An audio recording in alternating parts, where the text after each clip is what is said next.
Excited Utterance, the Evidence and Proof Podcast. Episode number 44. Timothy Lau, the Reliability of Present Sense Impression Hearsay Evidence.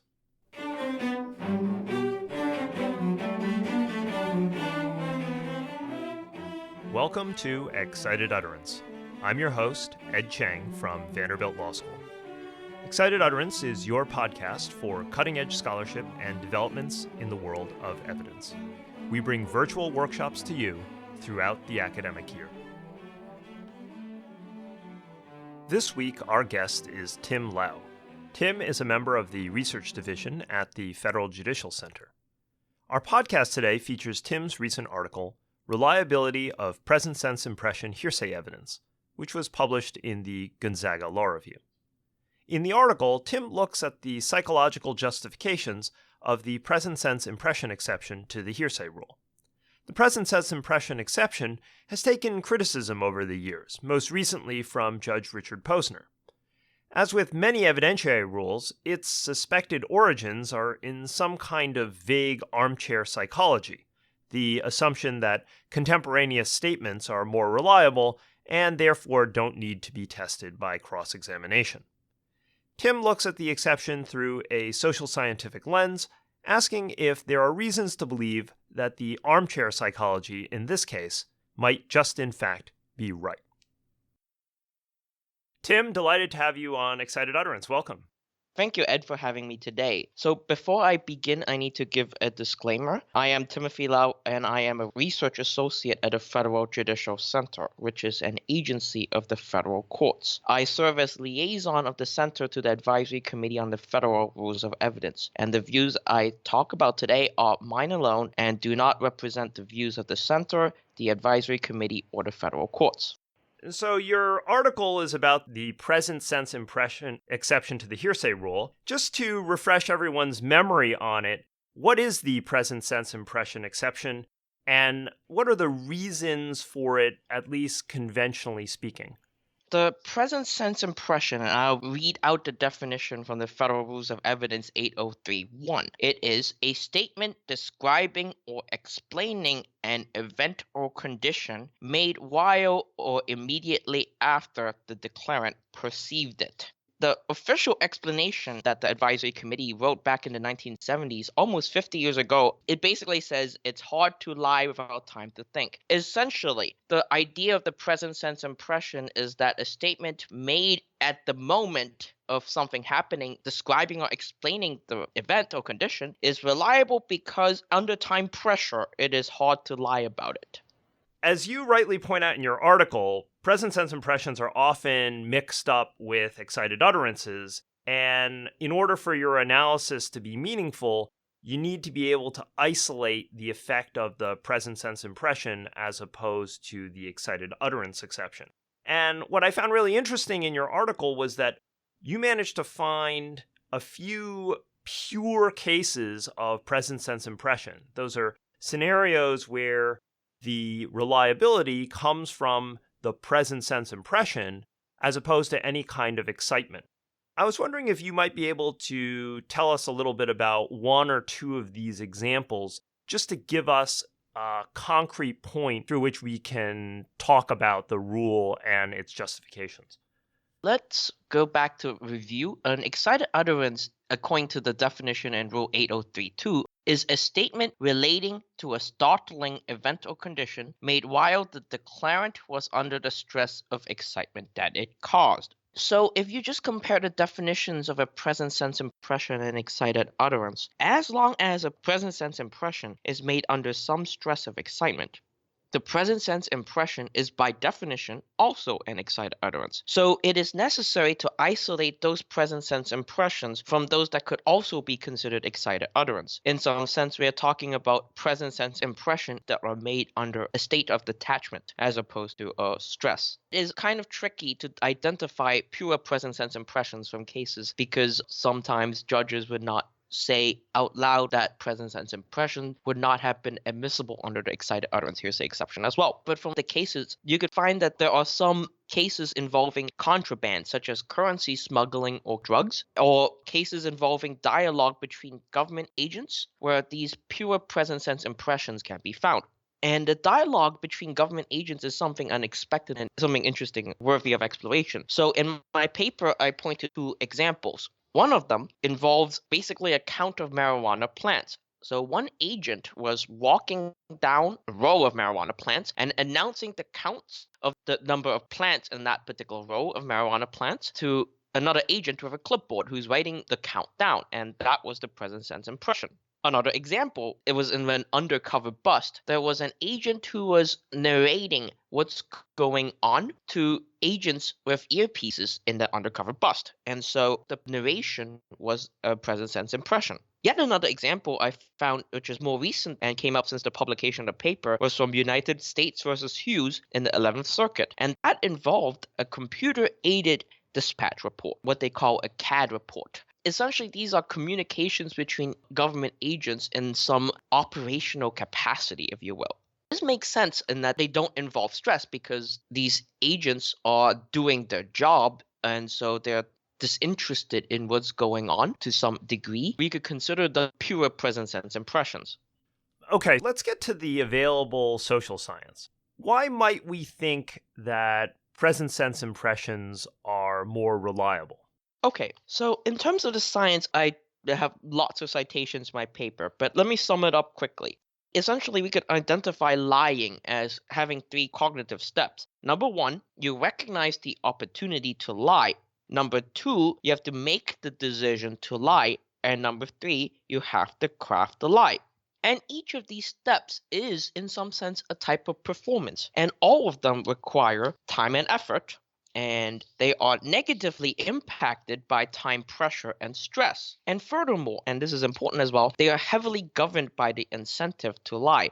While I talked about these steps as if conceptualize them as three distinct steps, they're kind of melded together as well. For example, if your incentive to lie is high, right, it becomes easier to make the decision to lie and to craft the lie. You would devote more mental resources towards doing it, and all of these steps are kind of operating together, right? If it's hard to create the lie, you may not be as tempted to make the decision to lie. While we talk about them conceptually as three distinct steps, they're kind of also mushed together. What the science suggests is that lying is generally not the default response and is, again, as I said before, negatively impacted by time pressure and stress. And oftentimes, when people choose to lie, silence is the most common form of deception. For the very understandable reason is that just not saying anything is the easiest thing to do. And if we use the cognitive miser, right, let's just assume that all of us are lazy and don't want to do work unless necessary to do so. If I want to conceal something, just not saying anything about it is probably the easiest thing for me to do. And so silence is understandably the most common form of deception. So what you're saying then is that the conventional wisdom, the folk wisdom that motivated the writing of 8031 in the first place, is actually confirmed or at least in accord with the psychological literature suggesting that lying requires cognitive load and contemporaneity is going to make it very difficult to lie in the case of a present sense impression. Yes, so what we need to understand is that there is no bulletproof case. Like, this is not apt. The folk wisdom that it's hard to lie without time to think is absolutely correct, but there is some support for it. So it's a soft support, if you will, not a completely bulletproof case for it. We ought to consider, however, also where these present sense impressions come about. As I mentioned before, they are in dialogue between government agents.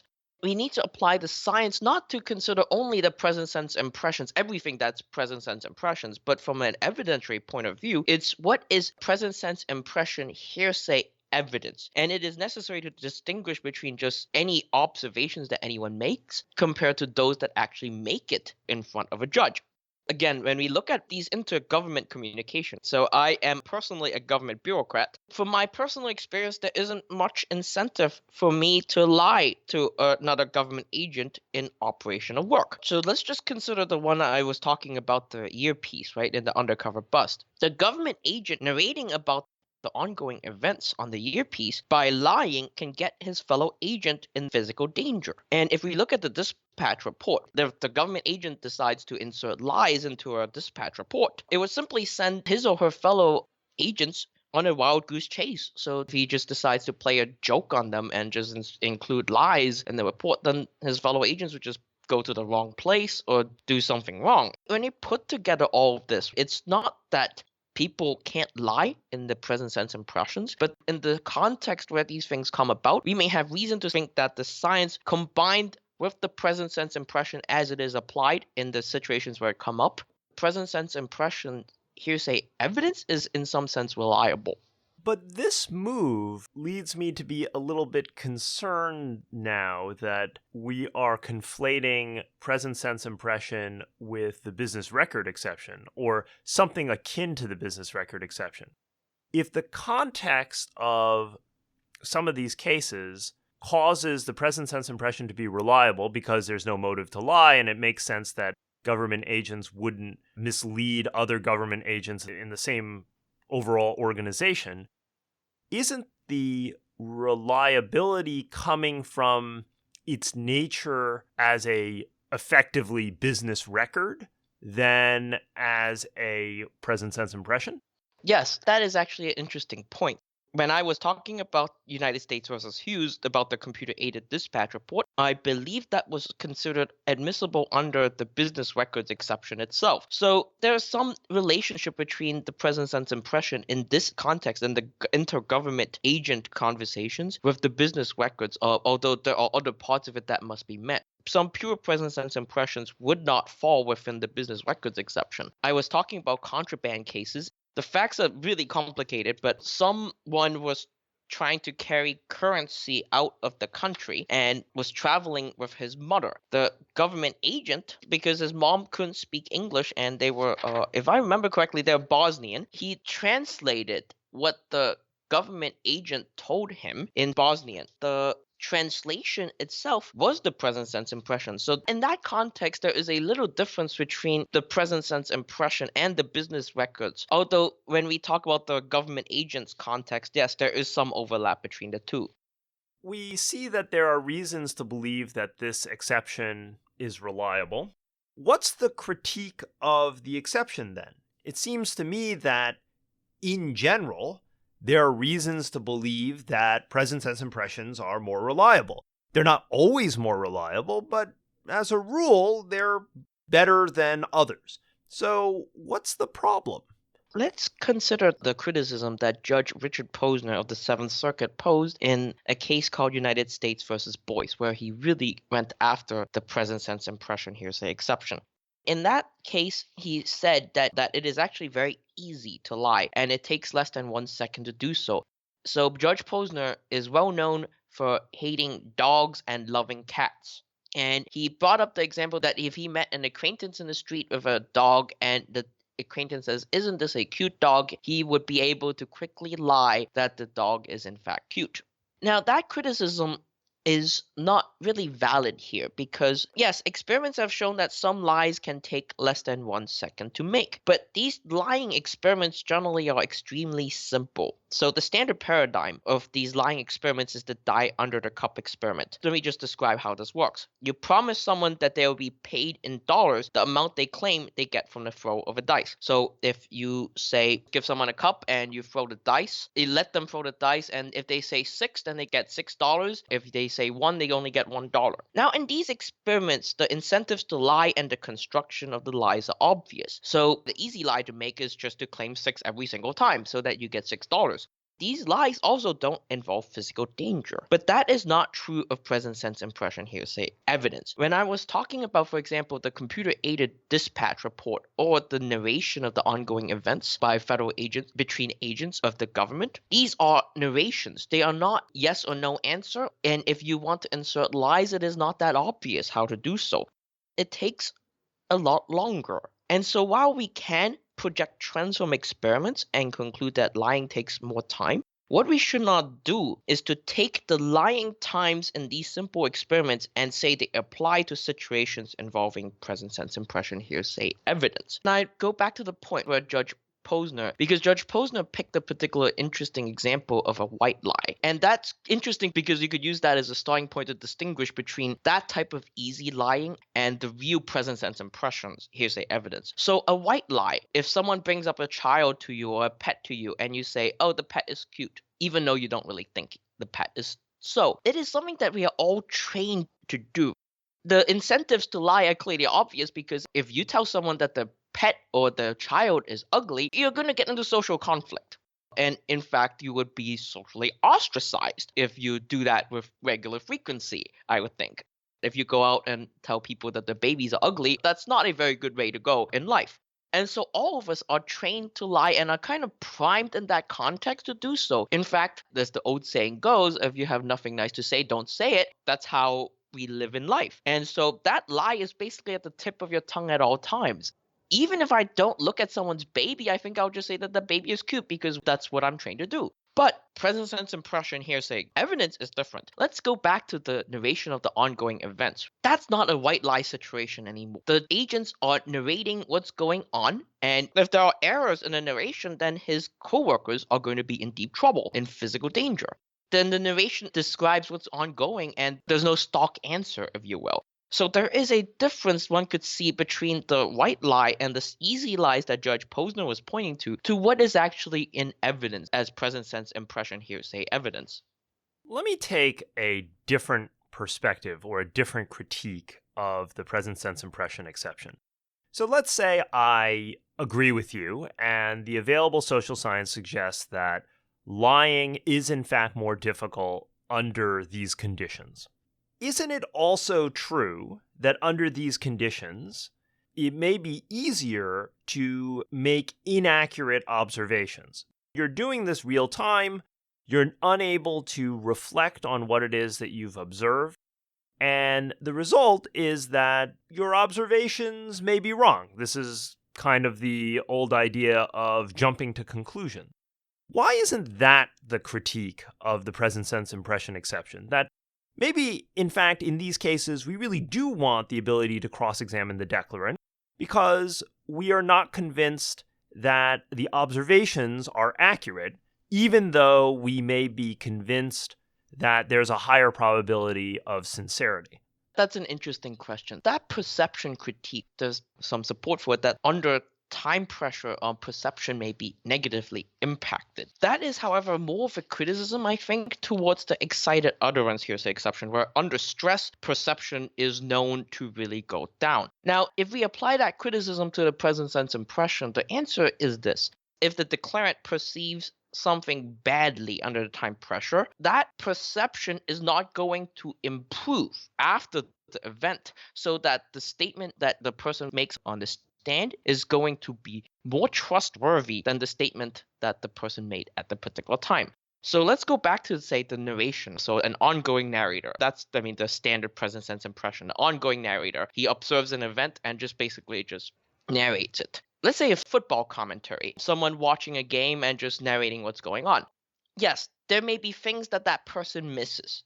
But that in itself is a valuable data point. Because if that person's improved perception, right? What is going to improve that perception? Maybe looking at the tape again, looking at the replay, and then getting, oh, yes, okay, so I said he was offside in the first instance, but then looking at the replay, he doesn't look like he's offside. But the initial call that that person makes is itself valuable and something that you could challenge later, yes, but the perception doesn't improve over time. It improves with additional knowledge, and so that affects the overall call, but that doesn't change the initial call, that the initial call itself is itself valuable evidence. If we want to consider that criticism towards the excited utterance hearsay exception, we could talk more about that, but I don't think that's a really legitimate criticism of the present sense impression hearsay exception itself. Final question for you, Tim. What's next for you? Are there additional future studies that you're planning to do in this area? I know that in some of our earlier conversation, you have a new piece on the excited utterance rule, which of course is something close to my heart. Where else do you plan your research to take you? So the present sense impression paper that we talked about in this podcast is actually a first in a trilogy of papers. So the excited utterance paper that you mentioned is the second one, and that will soon be published in the Mississippi Law Journal. And then the third paper is about dying declarations. So this is a third hearsay exception that Judge Posner is very critical of. And I also look into the research support underlying dying declarations, and that itself is accepted for publication in the American Criminal Law Review. In some sense, all of these papers are about these old hearsay exceptions in the common law. They are based on what Judge Posner calls folk psychology. But I think there's actually some support, and all these papers identify some support for the present sense impression, excited utterance, and dying declarations, that these hearsay exceptions may be old, but they aren't exactly stupid. And that there is actually some reason to think that these hearsay exceptions are, on a broader perspective, supportable by the science. After all, the judges who come up with these, they may be judges from a long time ago. The judges who come up with these rules are not naive. They too are observers of human life, and the rules that they create embed the practical wisdoms. So could these rules be made better and refined with additional research? Yes. But we should be careful before we go and say all these hearsay exceptions should be thrown out because they're just old. I don't think that's supportable from the empirical research itself. Well, Tim, thanks for taking the time to talk to us about the present sense impression exception. Great having you on the show. Thank you for having me. I've long thought that a worthy project for the evidence community would be to build one treatise or electronic database of all the available social science that informs the various rules. Given its traditional origins, evidence law is often based on folk wisdom, or as I called it earlier, armchair psychology. But these days, we have real psychologists who either study these rules directly or at least have experiments that can help us revisit the advisability of these rules. Tim pushes this dream forward with regard to present sense impressions, and his follow-up articles do the same for excited utterances and dying declarations. Ultimately, though, Tim's findings leave me wondering a bit whether my dream of an empirical evidence treatise would actually be fruitful. At least for the present sense impression, Tim suggests that it has some basis, that our folk wisdom is not completely wrong. But given that his is only a half-hearted endorsement, I wonder whether the future of the debate is really nothing but the usual debate over rules and standards. Yes, present sense impressions are perhaps generally more reliable, but not always. And if that's the case, is the certainty and efficiency of the rule on balance better than the close tailoring of a 807 type standard? That controversy is timeless, and while empirics might lightly inform that debate, empirics will hardly be conclusive. In any event, I'm pleased to know that folks like Tim are working on these issues, and that the present sense impression, and apparently our beloved excited utterance exception, does have some legitimate empirical basis. That does it for this episode of Excited Utterance. Support for Excited Utterance is generously provided by Vanderbilt Law School's Branstetter Litigation and Dispute Resolution Program, as well as the Vanderbilt Institute for Digital Learning. The associate producers are Alex Nunn and Margot Wilkinson-Smith, and the production editor is Carson Smith. Additional production assistance is provided by Aaron Parr-Carranza, and music is provided by the Vanderbilt University Blair School of Music's Children's Cello Choir under the direction of Kirsten Castle-Greer. I'm your host, Ed Chang, and I hope you'll join me again next time when we take on another new work in the world of evidence and proof.